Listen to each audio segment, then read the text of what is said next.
নমস্কার, আমি রেশমি। আমার আজকের বিষয় গাছেদের ভাত খাওয়ানো। মানুষের মতোই গাছেরাও ভাত ভীষণ পছন্দ করে, তাই জন্য আমি এই বাজার থেকে কম দামের চালও তো পাওয়া যায়, আমরা যেটা রেগুলার খাই সেই চাল তো না, অগ্নিমূল্য একেবারে যাকে বলে, ভীষণই দাম, সেটা ব্যবহার করব না।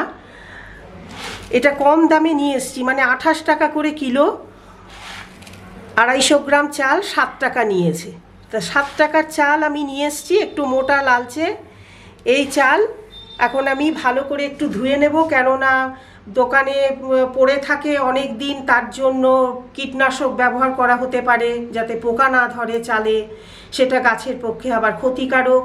তাই জন্য একটু ধুয়ে নিয়ে 2-3 বার, আমাদেরও তো চাল ধুয়ে নিয়ে আমরা খাই, গাছেদেরও তো একই অনুভূতি, একই রকম। তা সেই জন্য আমি 2-3 বার ভালো করে ধুয়ে নিয়ে প্রেসার কুকারে ভাত রান্না করব। এই আমার হচ্ছে গাছেদের ভাতের হাঁড়ি। তা আগে কিছু গাছকে ভাত খাইয়েছি, সেইটার কিছু অবশিষ্ট আছে। ওরা আবার পচানো ভাত পছন্দ করে, তাই জন্য এর ভেতর পচানো ভাত সবসময় আমাকে ঢাকা দিয়ে রাখতে হয় যাতে দুর্গন্ধ না ছড়ায়।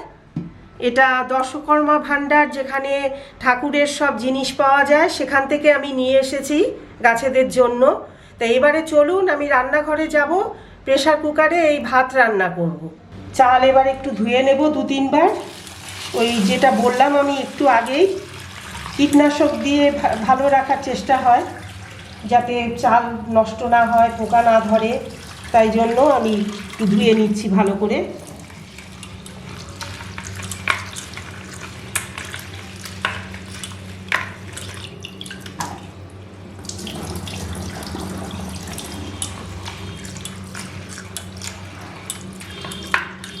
প্রত্যেকেরই বাড়ির সামনে লোকাল মার্কেট থাকে, সেখানে এরকম কম দামের চাল কিন্তু সত্যিই পাওয়া যায়, একটু খোঁজ করলেই পাওয়া যাবে। মাত্র 7 টাকার চাল, অনেকগুলো বড় বড় গাছে আমি ভাত হয়ে গেলে দেব, সেটা নিশ্চয়ই আপনাদেরকে দেখাবো। আমি ধুয়ে নিলাম চাল ভালো করে। গ্যাস ওভেনে যাব এবার। প্রেসার কুকার বসিয়ে রেখেছি। 250 গ্রাম চালের জন্য প্রথমে আমি 1 লিটার জল দিয়ে দিচ্ছি।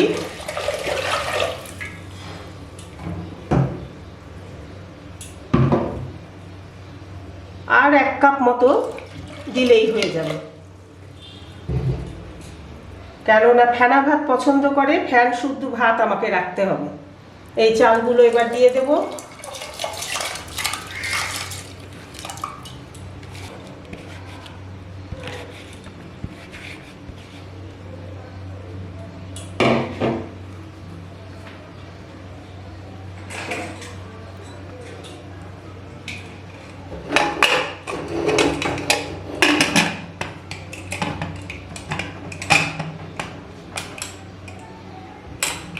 ফ্লেম সিমে রেখে 1টা সিটি দেব। তারপর ঠান্ডা হয়ে গেলে আপনাদের সঙ্গে আমি আবার ফিরে আসব। আমার গাছ বন্ধুদের ভাত রেডি। প্রেসার কুকারের ঢাকনা খুলে নিয়ে এসেছি।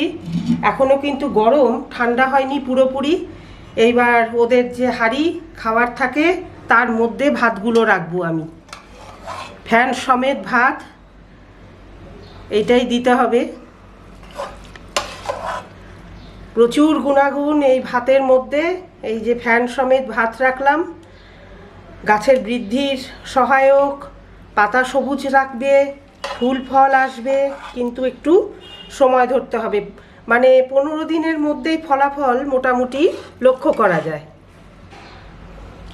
সব ভাত আমি এর মধ্যে এখন রেখে দেব।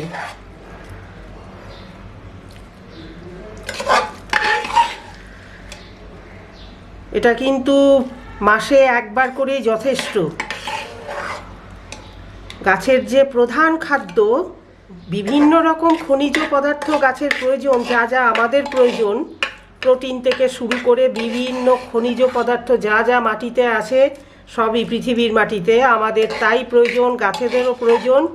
তবে প্রধান যে খাদ্য, নাইট্রোজেন, ফসফরাস আর পটাশিয়াম, এই তিনটে উপাদান এর মধ্যে ভরপুর, যার জন্য গাছের স্ট্রেংথ হবে,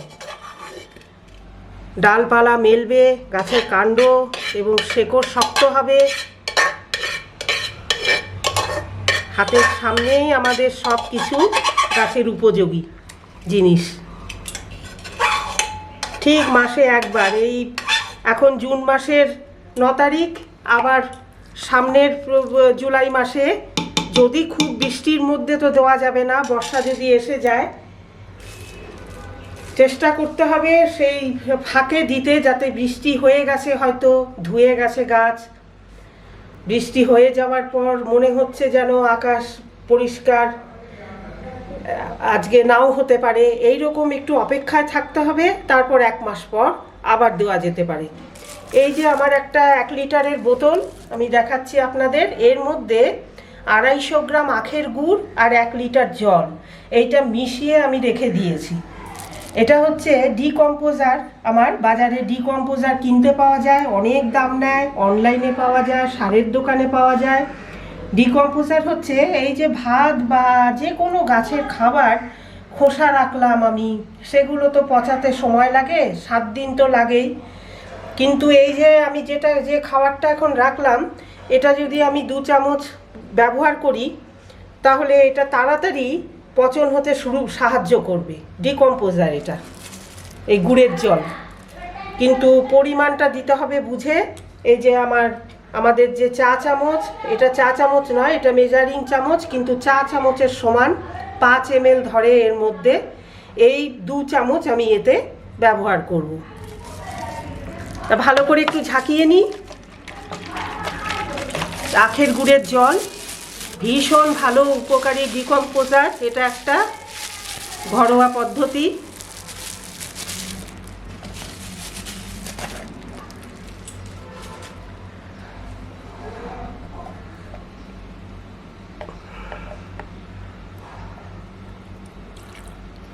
এই 1 চামচ,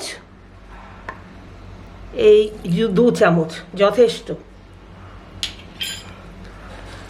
যেটা এমনি রেখে দিলে অন্তত 7 দিন, যেটা প্রয়োজন, খুব পচা খাবারেরই প্রয়োজন গাছের, সেইটা 3 দিনে হয়ে যাবে। মানে এইটা আমি এখন মিক্সড করে রেখে দিলাম, এই গুড়ের জল, আবার 3 দিন পর পচন প্রক্রিয়া কমপ্লিট হলে আপনাদের কাছে আমি আবার ফিরে আসব এবং এই খাবার নিয়ে আমার গাছ বন্ধুদের কাছে আপনাদেরকে নিয়ে যাব। তাহলে আজকে এই পর্যন্তই, ঢাকা দিয়ে রাখি ভালো করে। 3 দিন পর ফিরে এলাম। আমার এই গাছ বন্ধুদের যে হাঁড়ি, বিভিন্ন ফার্টিলাইজার এতে আমি মানে পচন ক্রিয়া যেটা পচাই, সেই হাঁড়িতে ভাত রেখেছিলাম, আপনাদের এর 3 দিন আগে দেখানো হয়েছিল। সেই গুড়ের জল দিয়ে 3 দিন পর আজ আমি হাঁড়ি থেকে এই ট্রের মধ্যে ভাতগুলো বার করে নিলাম। তো বাড়ির সামনে আমার বাগান আছে, সেইখানটায় ঠিক এই জুন মাস, এখন জুন মাসের 11 তারিখ, এই গত বছর জুন মাসের এই মিডলেই এই ছোট ছোট চারা গাছ ওই বাগানে 5-6টা বসানো হয়েছিল। তো সেইগুলো এখন 1 বছরের মধ্যে কত বড় হয়েছে আপনাদের সঙ্গেও পরিচয় করিয়ে দিই বন্ধুদের, আর তাদেরকে ভাত খাওয়াবো সেটাও দেখাবো আপনাদের। তাহলে চলুন বাগানে যাই, ওখানটায় গিয়ে দেখি আর ভাত খাওয়ানোর ব্যবস্থা করি বন্ধুদের।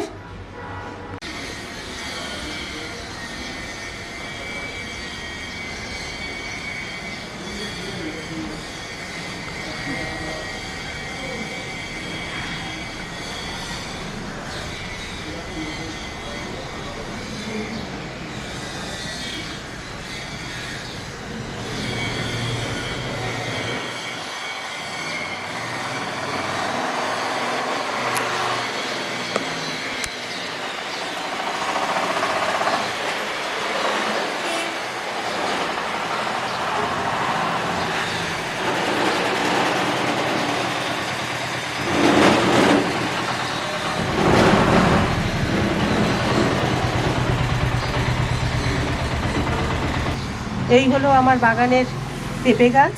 এই রকম 5টা গাছ আছে। তা আমি একটাই দেখাচ্ছি আপনাদের। প্রথমে এই যে চারপাশে আগাছা হয়েছে বৃষ্টির জল পেয়ে, এগুলো আগে একটু পরিষ্কার করে নিতে হবে, না হলে যা খাবার দেবো সব খেয়ে নেবে। এই যে তুলে দিচ্ছি সব।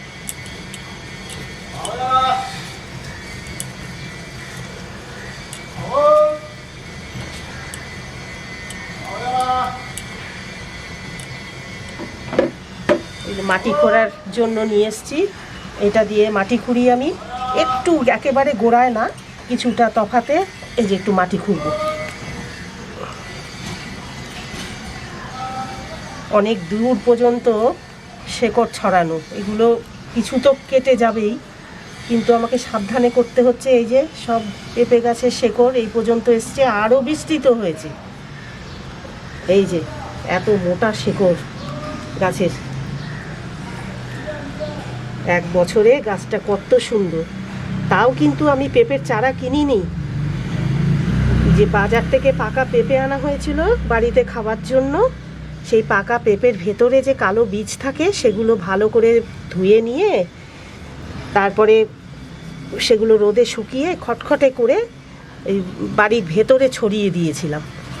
সেই কয়েকটা থেকে ওই একটা পেঁপের বীজ থেকে কতগুলো যে চারা বেরিয়েছিল, আমাকে অনেকগুলো ফেলে দিতে হয়েছে।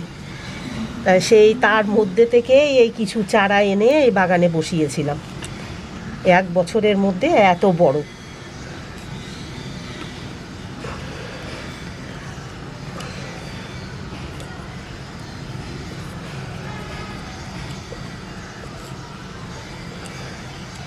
এখন তো জায়গা কমে, সেরকমভাবে রিসার্চ করে খুব কম মাটিতে কম জায়গায়, মানে যদি আপনাদের শুধু ব্যালকনিতে থাকে জায়গা, কিন্তু সেখানে পর্যাপ্ত রোদ আসতে হবে।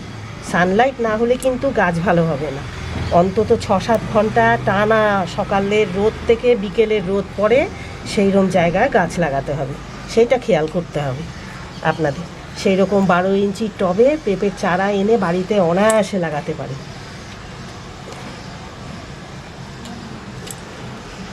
অত মাটি যদি না পান, কিচেন যেগুলো ওয়েস্ট, সবজি ফলের খোসা, শুকনো পাতা, তার উপর মাটি দিয়ে টব ভর্তি হয়ে যাবে, দেখবেন অত মাটির প্রয়োজন হবে না। এই যে মাটির ভেতরে কেঁচো, উপকারী বন্ধু, এরাই তো সব লাঙলের কাজ করে, মাটি আলগা করে ভেতরে। এদেরকে মারলে চলবে না। এদেরকে এই আমি যে ভেতরে যে ভাত দেব তার সঙ্গে আমি দিয়ে দেব, একে কোনো ডিস্টার্ব করা যাবে না। এত শেকড় হয়েছে না, মাটি খুঁড়তেও অসুবিধা হচ্ছে। একদম ভর্তি, সবই কিন্তু আমার অর্গানিক ফার্টিলাইজার। আপনারা বিভিন্ন ভিডিও দেখেছেন, কলার খোসা, চা পাতা, কিচেন ওয়েস্ট মানে সবজির খোসা, এগুলো তো দেখেছেন আপনারা। ওইগুলো দিয়েই কিন্তু এই রকমভাবে গাছটায় সুন্দর গোড়া মোটা হয়েছে। যাক, আমি যতটুকু খুললাম ততটুকুর মধ্যে আমি ভাত দিয়ে আমি আগে দেখাচ্ছি আপনাদের। এইরকমভাবে চারপাশ করতে হবে, একটু বেশ খানিকটা গর্ত না খুঁড়লে বৃষ্টির জল পড়লে আবার বেরিয়ে আসবে, সেরকম যাতে না হয়।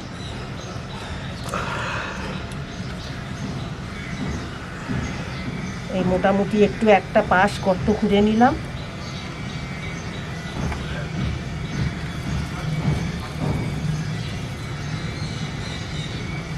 যেহেতু গাছটা ম্যাচিওর, একটু ওকে বেশি ভাত দিতে হবে, ছোট গাছগুলোকে একটু কম দেব।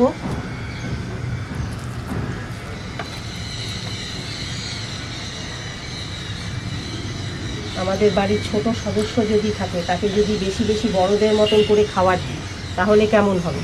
ঠিক একই ব্যাপার।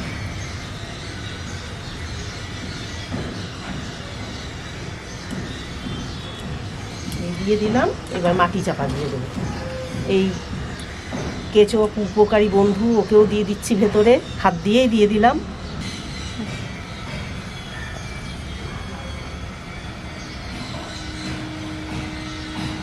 মাটি চাপা দিয়ে দিচ্ছি ভালো করে।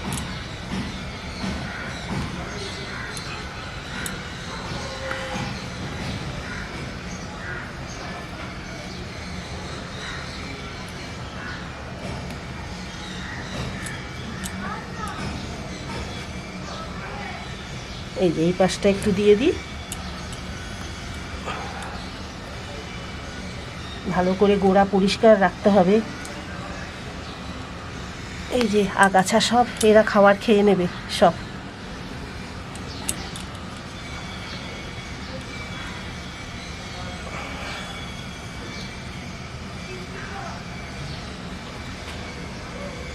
সব ঢাকা দিয়ে দিচ্ছি।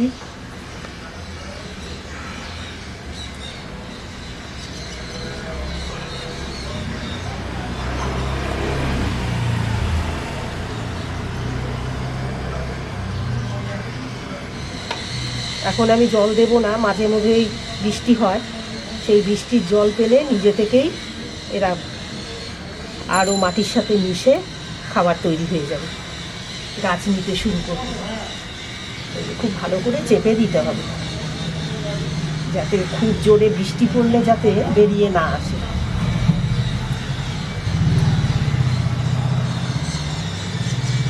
এই ব্যাস, মাসে তো একবার, বারবার ভাত দিলে পরে সেটা ক্ষতি হবে।